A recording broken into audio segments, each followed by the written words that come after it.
We're going to take questions, but one thing I want to do first, when I was introducing people at the start, I knew I would forget somebody that I wanted to introduce, and I just want to introduce to you a Canadian golf course architect who doesn't get the credit that he deserves. He has his name on 4 golf courses, but has probably driven bulldozers on 100 golf courses during construction. And I just want to acknowledge Dick Kirkpatrick.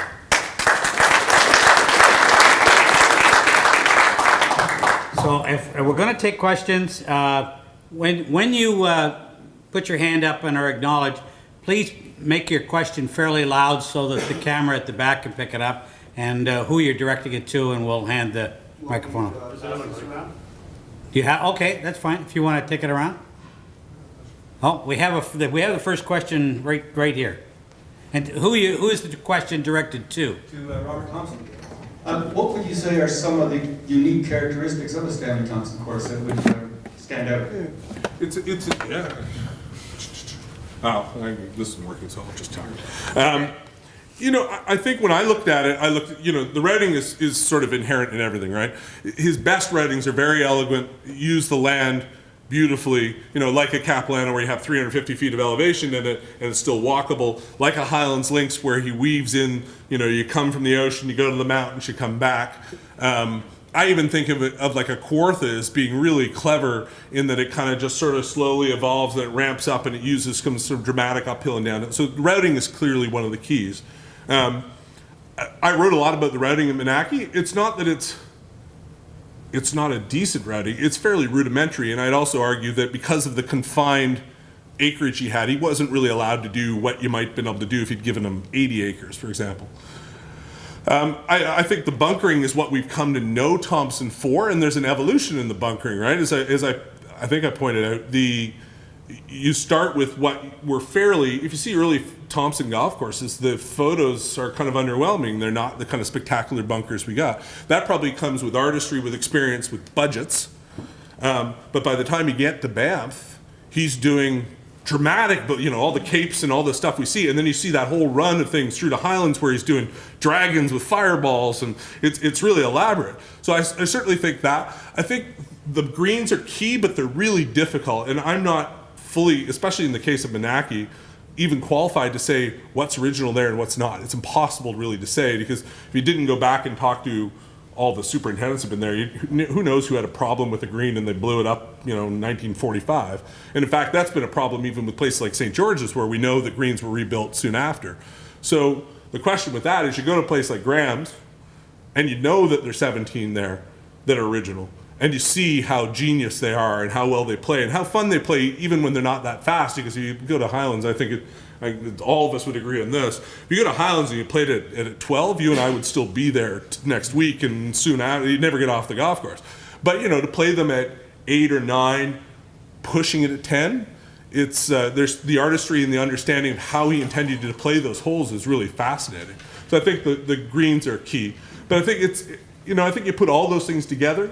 The routings, the bunkering, the aesthetics of it, and the greens, and that's kind of the key takeaways you'd want to show people. And the interesting thing, and Ian and I were talking about this there over dinner with Graham, is that at varying places, there might be a great example on one hole that's still there, that's still worth seeing, that's still worth going to play. And when I travel with golf architects, this happens all the time. It doesn't happen when I just travel with golf friends, but when you travel with golf architects, they're always like, you talk about that one hole.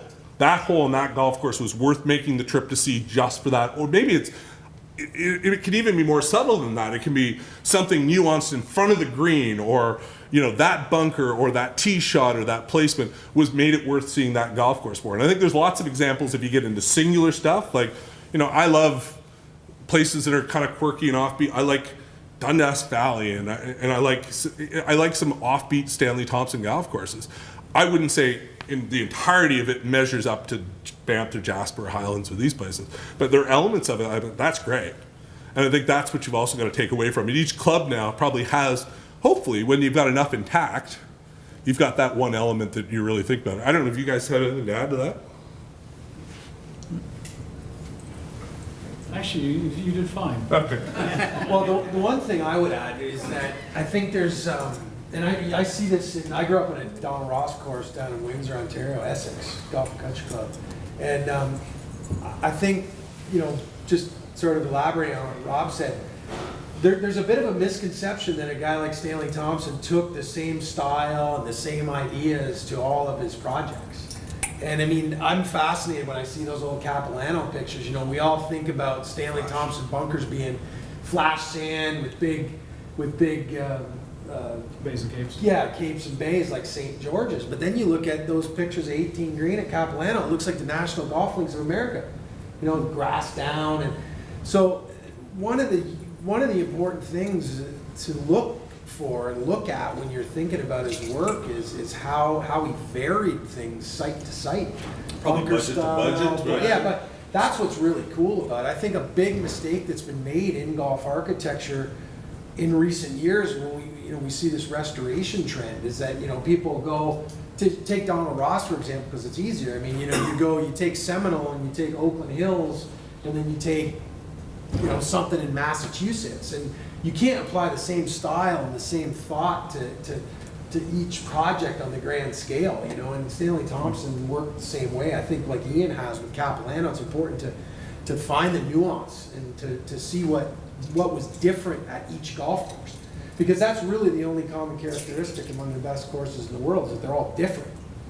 That's the great thing about golf. And go ahead. I was going to say, I'm going to speak into the mic just because I know It's off. I couldn't make it work, so you just. Oh, okay. So just to pick up sort of on top of that, was one of the things I learned as I got into more, I've actually worked on quite a few courses, and as I got into it more and more, I discovered there are a couple of interesting things about Thompson. Robert talked about the idea that there was an evolution. There's a clear evolution in his work, that if you take his early work and you work your way through, you can see there are examples as he started to try different things, and you can see all of that builds its way towards Jasper at first in a lot of the way he set things up, and then Banff in just a pure expression that was unlike anything else he did before it. But the interesting thing about his work is, my favorite example has always been he built St. George's and Galt at the same time. The exact same time, the exact same dates. If you've ever, there's lots of photos of Galt in the clubhouse. There's not a single, there's a little bit of ripple change to the bunker shapes. It's really simple. Everything's very straightforward. The greens are small, and yet you're seeing this massive epic scale going on at St. George's at the exact same moment. You know what it had to do with? It had to do with money, but it also had to do with one of his interesting quirks is he always went over budget on every project he did for a company. Every single one. All my research has been consistent. He never ever made a budget with a company. He never missed a budget with individual people. It's one of his charming quirks. And there is actually a couple of quotes that refer to it. The fact that as far as he was concerned, they could afford it, so screw them. But as far as the people were concerned, these are people that may not be in business if he did that to them. And he respected the smaller players trying to found clubs. So a lot of the work that went on at the exact same time came in two different styles. And a lot of times it had to do with the two different forms of businesses he was building from. I don't know if that answers anything because Moonachie was built by the railways. So, but I also, as Robert pointed out, he was busy. The interesting thing was the superintendent who was at Jasper was the construction superintendent part-time at Moonachie.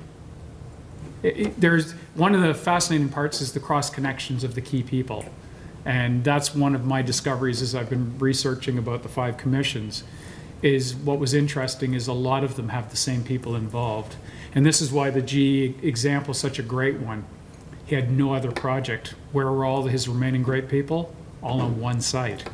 Because he had nothing else, but they had money to burn. So there's a lot at play. And the one thing I've found is it doesn't have to be Banff spectacular, just because I can't think of another way to express it, to be worthy of restoration in its pure form.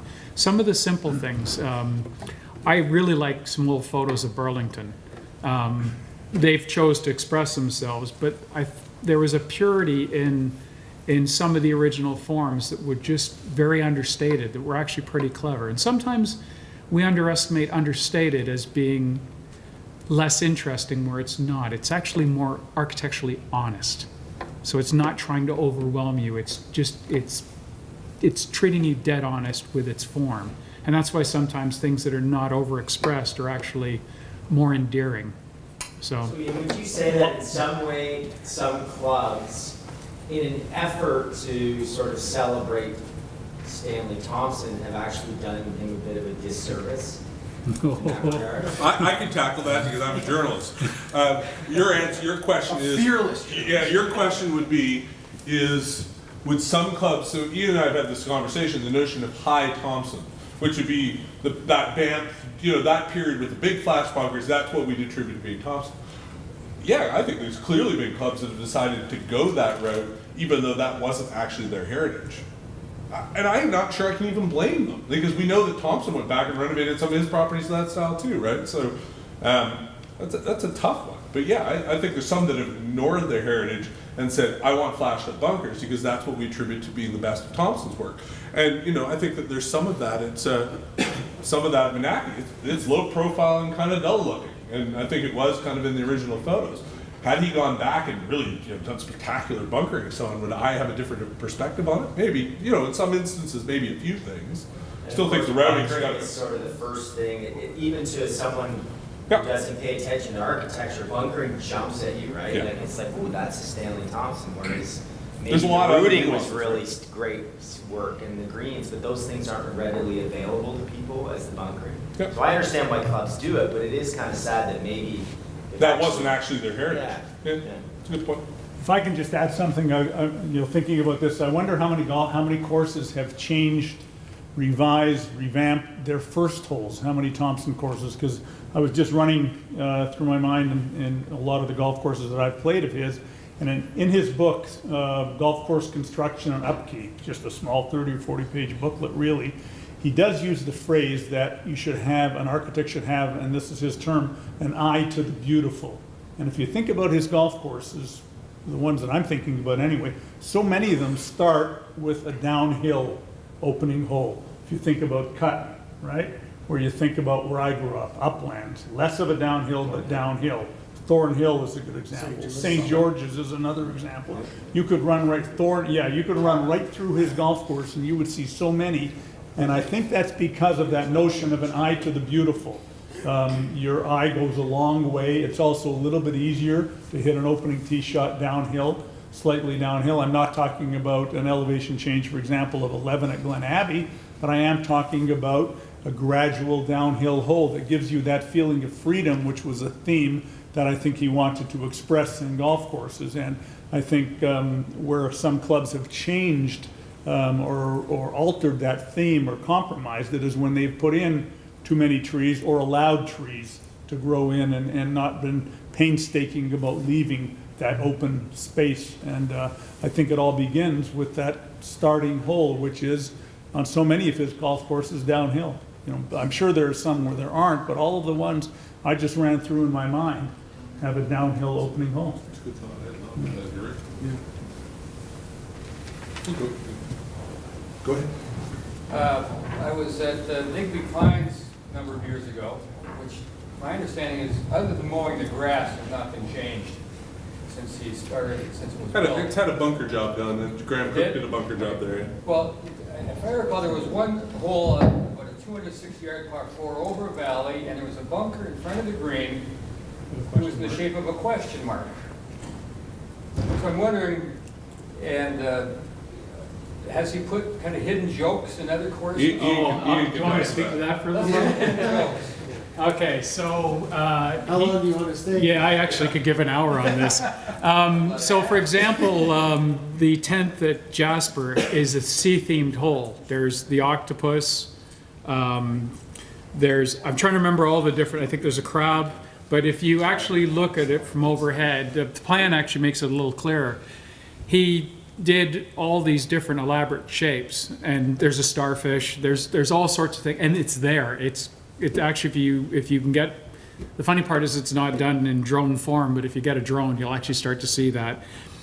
Highlands is even more fun for me because On the 5th, he did a Dragon and Fireball as the right bunker complex. And it is the old photo, it is a dragon and it's clearly a fireball.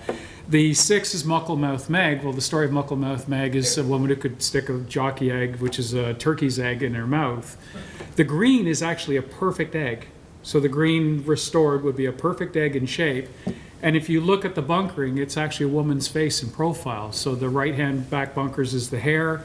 And actually the way the bunkers on the right work, if you look at everything in relief, so the bunkers give you the relief of the face, it's actually the woman's face with mouth. So, I mean, that's just 2 spots within 2 holes on Highland Links. There's 4 or 5 of them. He's got, the Laird has got the eyes and the face, the 13th at Highland Links, and the funny tongue sticking into it's actually the missing tooth from the man who used to own the property, because they expropriated property there, and it was sort of a tribute to the gentleman who lived on that property. He did it a lot. Jeff was showing you some of those images. Constant Springs is a really amazing plan to look at, but it talks about all the flowers, and you can see actually some pretty elaborate shapes. Sorry? Cleopatra? Yeah. Cleopatra was, although it seems that might be more of a legend than truth. And that's one of the things when you get into the stories. It's like the big story about Capilano clearing off property. Here's the problem. They owned the property all the way down to the river. That's hundreds and, yeah, I know, I'm ruining a great story. That's hundreds and tell the story. Maybe these people haven't heard of this. So the story is that they were clearing trees, and the sheriff came up to find Stanley Thompson. There's a couple of different versions of it, but essentially finds Thompson, and he's going to arrest him for clearing trees off property. Thompson takes him up to the clubhouse site, shows him the view down into Vancouver, explains to him that this is such a beautiful view, and essentially he's forgiven, and which is a typical great Thompson story, is he's forgiven and told not to clear any more trees off property. So it's a great story. The only problem is they owned all underneath is where they've got all the famous landscape architecture. There's actually a statue of Hermes or somebody down there. It's a really famous statue. I didn't know how famous it was until I was doing my research on the book. That statue that's there in the plaza that you drive through, that was imported from Greece. That's a significant statue. But they owned all that. So cleared off of what? I mean, off your own property. And that's the thing. The one thing you find is when he started doing the articles in 53, he did the Maclean's article. That's a little bit better, actually. That gives you a better window, by the way, into his ideas and strategy. And if you haven't seen it, I highly recommend it. I can share it. I have it. But the other articles tell the same. He tells the same story 3 different ways over the articles, and that's the Harry Oakes course down at Niagara Falls. You know, one, he's got 2 competing courses rushing to build the 18 holes faster than the other one. There's the story about him building 18 consecutive par 5s in a row. There's the one about him taking it, and he says he's going to have to take it out into the Niagara River. Yes. If I need more land, we're going to have to fill in part of the Niagara River. I mean, they're just, he tells wonderful tales in some of those. But one thing that was fun about him was he had such a great sense of humor, and that Lauren talked about used a word I definitely want to use again. What was it? I can't remember. Playful. One word. Playful. He was Playful. really playful. He wasn't afraid to build something that was, whimsy is the word I've always liked. He was whimsical. He wasn't afraid to do something almost borderline silly for the sheer fun of it. But the interesting thing that he did it well is Desmond Muir had proved you could do that terribly. He built bad golf that looked like mermaids and all sorts of stuff, but it's bad golf.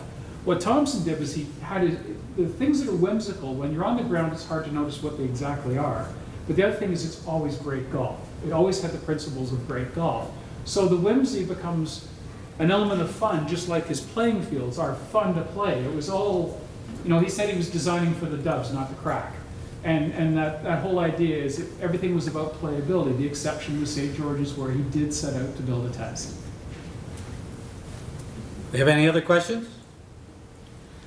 Okay, I'd like to, do you have a question right here? Yeah, Go just ahead. one quick question Yeah. about the plasticine models. Have we uncovered any? Did he design all his courses with the plasticine models? Yeah, so he definitely did them for Capilano, because Jeff referenced he had a whole set. I've got photos of the ones he did for Chinook. That wasn't even close. So I have a few of those. Barnsley has a full set of slides. Barnsley was one of his on-site guys of those, and I've posted them at some point. I found a photo of the Banff model. The Banff model would be... Is that the one he's drawing on in the That's actually, planes? I don't know which one that is. Yeah. Oh, yes, it is. Yeah. That's Whirlpool. The Oh, one he's okay, so painting on is Whirlpool. I think I've got pictures of Whirlpool. The Banff model is from you to me, and it comes apart in blocks. And it's even got a mountain painting in the background. I found a photo of that in one of the Golf Illustrated magazines. It existed. So that was definitive proof, but he did a lot more models than... So what happened at the end of this is that Jeff Cornish, so they had the office in downtown Toronto, and Jeff Cornish goes away to the war. Jeff told us this. And when he came back, he went back to where the office was, and then Jeff's description of the office has been turned into, and I suspect this is an exaggeration, but a quote, porno studio. And by all accounts, everything that Thompson, because Thompson was notorious for not paying his bills and just shuffling offices. So I suspect, all these plasticine stuff just got destroyed in the process. So everybody's like, why would we keep this? When he passed away in '53, I know Bill Newton said that there were still models in the Dormy House. But the thing about Dormy House you've got to understand is, I can't come up with the poor lady's name. His wife, she was given less than 24 hours to get out of the house. So essentially, he was bankrupt, which he was multiple times, but he was bankrupt, and at that point, there was nothing to pay the bills. She and her son and daughter were kicked out of the house immediately, and that meant anything that was in there was gone. But there was a full set of models in there at the time. So, because I know Bill and I talked about that he had gone in there and talked about what used to be in that studio. I'll preface a question to Ian with a story, but at the BC Golf Museum in Vancouver, there's a great plasticine model that Vernon McCann did for San Geronimo Golf Club in San Francisco. The plasticine models as big as that table you guys are sitting at. It shows all the green color. How big were these models that Thompson was doing for the green? They were about that. Okay. That was the that was, McCann one is. and sometimes they Three click times. together, and sometimes they didn't. Oh, we have one more question. Yeah, just wondering, with Highlands East, or Highlands Link scores, how come that isn't a heritage? What's that, I'm sorry? Why would Highlands Links not be a heritage property? Graham, you want to tell us? We don't want it to be. Okay, so actually, before we did the same seminar as these guys are doing, we did that in 2008. And actually, the whole idea was to lead into being a historic site. Because we were because at that point, we were owned and operated by the Parks Canada federal government. And the perception was if we switch over to being a national historic site, we'd get all this big money to restore the course. However, then we found out that we can switch to be national historic site, but you get no more money. And you stay exactly what you are. So, and then we couldn't restore it to where Ian wanted to take. So, we didn't want to. I mean, I think now, Graham, that you basically got it back, it would be an interesting exercise to say, okay, it needs to be maintained this, but I guess the question would be, who would fund that? Whether that be you or... No, the feds won't fund it, that'd be us. Yeah. The feds won't fund it. They're out of there for another 40 years. They don't care what we do, other than try and cut trees. Yeah. Do you fellows have time for one last question? Just going on the heritage designation, and you talked about, Thompson and playability. What would be, from an architect's standpoint, being as someone that maintains the golf course, if you went to heritage, would you recommend any changes to the way the maintenance of the golf course is maintained to maybe restore some playability that might be lost in this day and age because of the way we do maintain a golf course? Well, I'll just speak for myself first. I think if you went to something that was heritage, first of all, you can't include trees. So the trees have to come out of the equation, because if you can't grow turf, you can't have golf. And so I think if you're going to do that, you're dealing more with physical built form. So I think you'd have to, if somebody wasn't willing to do that, then I don't think there's any point in going through this process, because I think it becomes asinine or self-defeating. I think that matters. As it comes to playability, I wouldn't want to go backwards in history to turn greens into 6 or 7 on the stem, because that reflects what it was. I think that's just losing sight of what people's expectations are. What I have done in the case of St. Thomas, because I think it's the perfect example, was I sat down with them and explained in very strong detail, which I wasn't as successful at other places, of you have very steep greens, you have a speed limit. That's as fast as it can go, but I'm not going to rebuild the 12 greens to get you another foot of speed. You're going to have to get somebody else. And I think sometimes, it's up to us to stand really firm to protect the property, but also to keep everybody reasonable about green speeds and maintenance requirements. Does that answer yours, or I think You know what, I'm something else? actually thinking more to do, like, talked a lot about bunkers. And I'd be curious, when you guys do a bunker renovation over at Weston, I know you were involved when we did the bunkers back in '05. Was there any insight from an architect standpoint? You build the bunker, you shape the bunker to what goes in the bunker. And if you're going back to historically correct, do we need to be shipping in sand from Ohio, or do we source locally to try and capture what would have been there? The one thing I've discovered over time is I've yet to meet anybody that will lower their expectations. It didn't work for me in dating. We did that at Furcrest Golf Club in Tacoma, Washington. Vernon McCann course, fantastic 1923 design. We're restoring all the bunkers based on historic aerials, and the superintendent said, well, they used to get this gray river sand from the Columbia River down near Portland, so we're doing a restoration, let's put the gray river sand in. Biggest mistake we made. Because 85% of the members could care less what the bunkers look like, and when their ball comes flying in and plugs in that gray sand, they don't see the cool bunkers we did, they don't.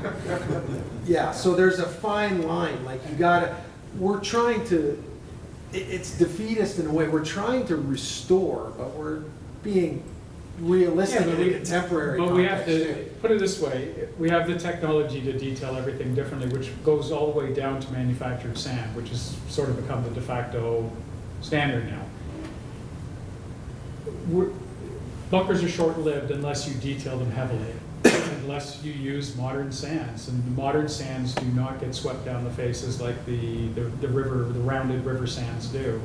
So, and we started to get into detailing where there's no edging. Tonight was frustrating for me. I noticed they've started to edge the bunkers out here. I'm worried because when you've got edging, you get contamination. We started to try to address all the details to make them last longer, because a bunker job when I first started in this business was about $200,000. The last one I just worked on down in New York was $1.2 million. You're not going to do a $1.2 million up here, but it gives you an idea of how things have changed. They're obviously doing irrigation and all sorts of other things, but we have to, if we're going to do it, we're trying to do generational bunkers, so we're actually bringing as many construction details as we can, in many ways to protect the interiors as we can, to try and lengthen that, because essentially you can't afford to keep doing this anymore. But the other thing is expectations. I was sort of coming to is, if your ball, if you've got members and they get continuous plugged lives, it's not right, but they're going to start to blame you. Or indirectly, they may blame me, but they'll probably blame you. And I think it's important to, if we have ways to make that not be one of the problems, then we detail things a little bit better. I think bunkers are too well maintained and too easy. He pissed me off. We were playing a golf course. He's got a decent bunker game, but we were playing a golf course with some fairly deep bunkers, but they were just recently done. And he got up and down a bunch of times in a row. And by the end of it, I was mad. I was really, really freaking mad. Not because we were playing a match, But it defeated the whole strategic reason for having bunkers. Because if people are getting up and down, it does nothing for us as architects, because strategically they become less relevant. You just play into them. But the one problem is, your members want you to give them as firm a lie as possible, have as much as the ball showing, and get the damn ball to the bottom. And the funny part is it actually undoes strategy over time. And I agree with everything Ian said, but I never spec the sand. That's my deal. If I go into a club, I would never spec sand. I defer it to you guys. By the way, Brad Faxon said that some time ago, that we're the best golfers in the world. We should have different green speeds when we play tournaments. Every green doesn't have to be perfect in terms of the speed. And he said, and we should also have a variety of sand in the bunkers, because we're the best golfers in the world and we should be able to adjust to whatever the sand is. Second thing I'll just say is, some of this might interest you. In last week's New Yorker, or perhaps it was 2 weeks ago, there was a long feature essay by David Owen, who writes golf for the New Yorker and has written some very fine golf books. Mm-hmm. He writes golf for Golf Digest, and occasionally writes golf pieces for the New Yorker. This was a piece, had one word title, sand. And it was purely about sand in the world today. And I'll bet you didn't know this, I didn't, that the world is running out of sand. And there's reference to golf courses in there and some of the difficulties they're having. It's a perfect New Yorker articles. You look at it and you say, how's that going to be interesting? And he makes it fascinating. Okay, I'd like to wrap it up. I'd like to call up Grant Forrest, Executive Director of the Thompson Society, to thank the speakers, and I'm sure he'll try and sell you all memberships and sign you up for our tournament. Grant? Thank you very much, everybody, for coming out. It's the first one of these, or any kind of educational seminar we've had in a number of years, and I really appreciate your support, and I think it gives us some encouragement. It's your continued enthusiasm to try it again. Yes? Yes. Okay. I got lots of thank yous. First, I want to thank the members and the staff at Islington Golf Club for being so kind as to host it. Particularly Dave Fox, Tristan, and Jennifer Alexander has been great to deal with. She takes great care of people. I'd like to thank Eric, who's doing all the video and audio. And we're going to try to put this on our website, which is kind of bleeding edge for the Stanley Thompson Society. A little bit more about history than technology. So if it doesn't work out, just for the record, it's because Eric screwed up. Okay? Finally, I'd like to thank all of our speakers. These guys, rearranged schedules. They made a commitment to do this a long time ago, and I imagine it caused some havoc in their scheduling, because they're all very busy people, and some of them had to fight an awful lot of traffic to get here. And they are spectacular in their field, and one of the things I like about them is they can explain things to people like me, and I can walk away thinking I understood it. So I appreciate that a great deal. And once again, I'd like to thank Gary McKay. He's becoming the Stanley Thompson Master of Ceremonies. And Gary is absolutely right. Membership propaganda is available on the table outside. If you happen not to be a member, send me an email or sign up on the website. And do join us at Banff on August 22nd. It's a great venue. Ian Andrews has been kind enough to agree to speak. And he's going to. Brantford. You said Let's Banff. go share in a band. Oh, sure. Can I come? I was going to say, I'm all in. See, there are too many B's. I usually do it with Brampton. Thank you, Brantford. And he's going to give us a history of the golf course there. So great golf course, great topic, and I'm sure it'll be a lot of fun. So thank you all again for all your help. Much appreciated.